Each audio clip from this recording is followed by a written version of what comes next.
اعوذ باللہ من الشیطان الرجیم بسم اللہ الرحمن الرحیم السلام علیکم ورحمۃ اللہ وبرکاتہ۔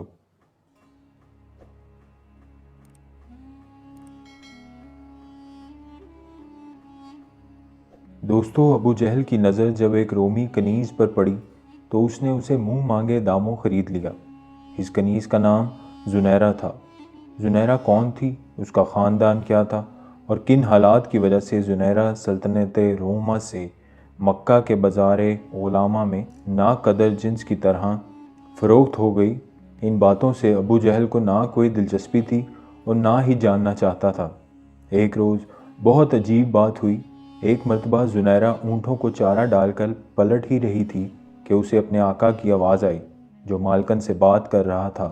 محمد صلی اللہ علیہ وسلم جو ہمارے سامنے پلا بڑھا ہے، ہماری ہی طرح زندگی گزارتا ہے، اب وہ کہتا ہے کہ اللہ اس سے کلام کرتا ہے، اس پر وحی نازل کرتا ہے، اس کے پاس جبرائیل فرشتہ آتا ہے۔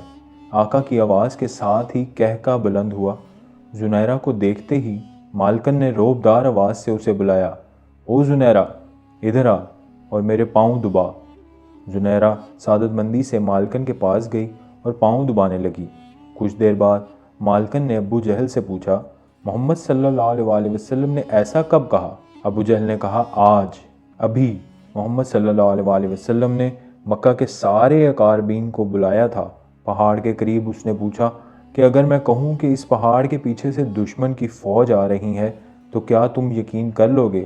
سب نے محمد کے گزشتہ کردار کو دیکھتے ہوئے کہا، ہاں، ہم یقین کر لیں گے، کیونکہ ہم نے ہمیشہ آپ کو سچا اور امانت دار پایا ہے۔ پھر اس نے کہا کہ سنو، مجھے اللہ نے پیغمبر بنا کر بھیجا ہے۔ اللہ نے مجھے تمہیں یہ بتانے کے لیے مبعوث کیا ہے کہ اللہ ایک ہے اور اس کے سوا کسی کی عبادت مت کرو۔ تمہاری تمام حاجتیں وہی اللہ پوری کرتا ہے۔ ابو جہل چند لمحے خاموش ہو کر بولا، حیرت تو یہ ہے، وہ یہ کہتا ہے کہ سب انسان برابر ہیں۔ اس نے ایک بار پھر کہکا لگایا اور کہا، آقا اور غلام کی تمیز کبھی مٹ نہیں سکتی۔ کیا اعلیٰ اور ذلیل قبیلے برابر ہو سکتے ہیں؟ معلوم نہیں۔ محمد یہ کون سی باتیں کر رہا ہے جو نہ کبھی سنی اور نہ دیکھی۔ ابو جہل کی یہ تمام باتیں زنیرہ کی یادداشت میں رہ گئیں۔ خاندان قریش سے تعلق ہونے کی وجہ سے حضرت محمد صلی اللہ علیہ وسلم کے تعلقات قبیلہ بنو مخزوم سے بھی تھے، اور بہت سے لوگوں کی طرح زنیرہ بھی حضرت محمد صلی اللہ علیہ وسلم کے لیے دل میں احترام کے جذبات رکھتی تھی۔ پھر یہ عمرو بن حشام کا معمول بن گیا کہ اکثر گھر میں عمرو اور اس کی بیوی حضرت محمد صلی اللہ علیہ وسلم کے بارے میں زہر سے بھری گفتگو کیا کرتے تھے۔ ابو جہل حضرت محمد صلی اللہ علیہ وسلم کے خلاف جتنا زہر اگلتا، اتنا ہی زنیرہ کے دل میں حضرت محمد صلی اللہ علیہ وسلم کا احترام بڑھتا چلا جاتا۔ پھر ایک عجیب واقعہ ہوا۔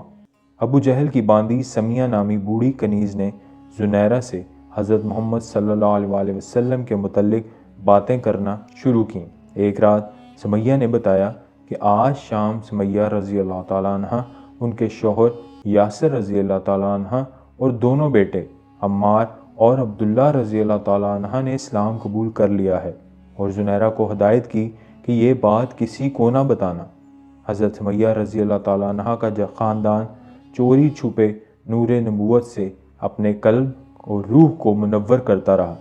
سمیہ رضی اللہ تعالیٰ عنہ نے زنیرہ کو بتایا کہ آپ صلی اللہ علیہ وسلم کا یہ پیغام لے کر آئے ہیں کہ اللہ ایک ہے، اللہ ہی کی عبادت کرو اور اپنے تصور و خیال سے بنائے گئے تمام بتوں کو توڑ پھینکو۔ اللہ نے تمام انسانوں کو آزاد پیدا کیا ہے اور سب انسان آپس میں برابر ہیں۔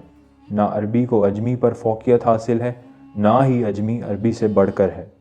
اللہ کے نزدیک بزرگی کا صحیح حقدار اور پسندیدہ وہ ہے جو متقی ہے، جس کے اندر اللہ تعالیٰ کی صفات کا نور ہو۔ ان باتوں میں زنیرہ کے بے شمار سوالوں کا جواب موجود تھا۔ ایک روز وہ کسی طرح حضرت سمیہ رضی اللہ تعالیٰ عنہ کے ساتھ بارگاہ رسالت میں حاضر ہوئی۔ سراپا محبت اور رحمت ہستی نے شفقت سے اس کے سر پر ہاتھ پھیرا اور دعائیں دیں۔ برسوں محبت کے لیے ترسی ہوئی زنیرہ کی آنکھیں ڈبڈبا گئیں۔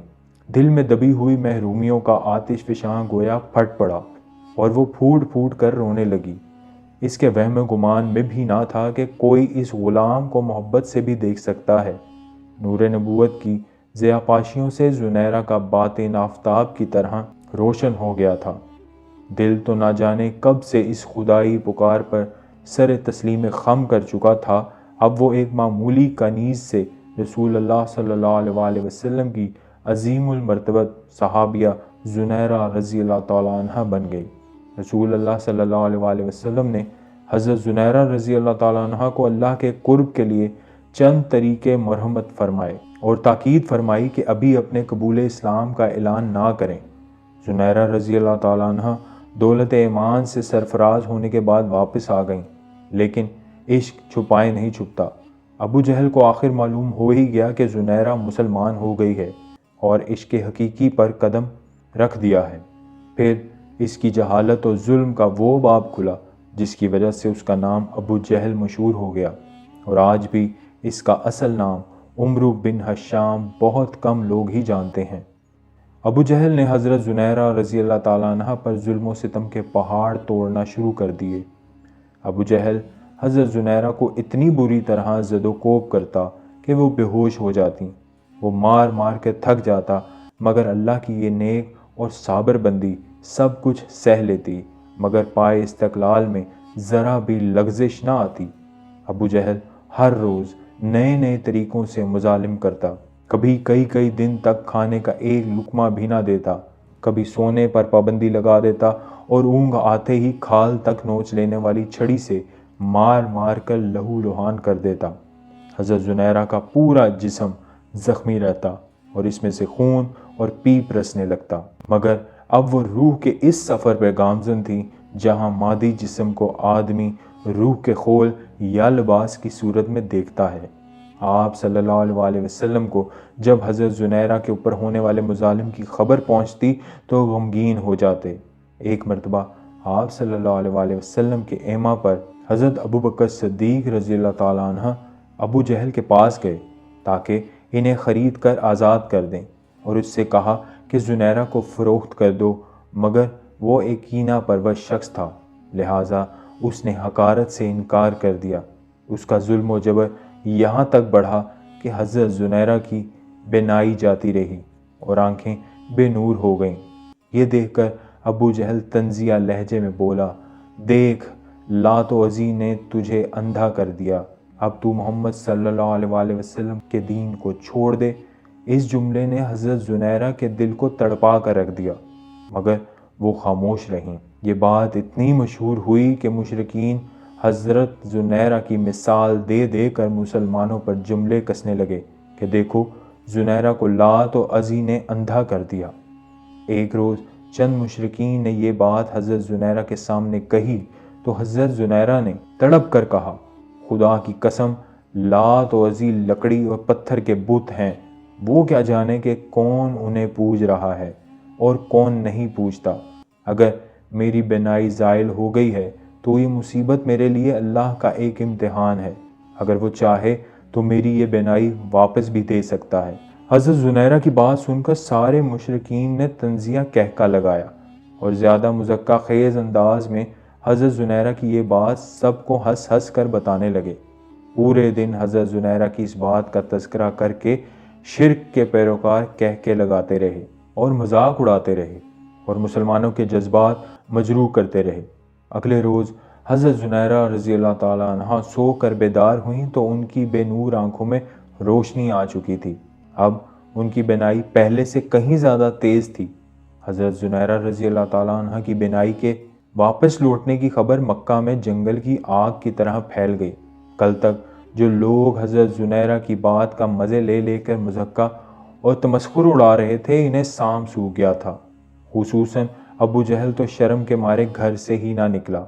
اسی روز حضرت ابو بکر صدیق ابو جہل کے پاس دوبارہ آئے اور کہا کہ اگر تم زنیرہ کو فروخت کر دو تو میں اس کے دگنے دام دوں گا اور تم اس سے زیادہ طاقتور اور محنتی کنیز خرید سکو گے۔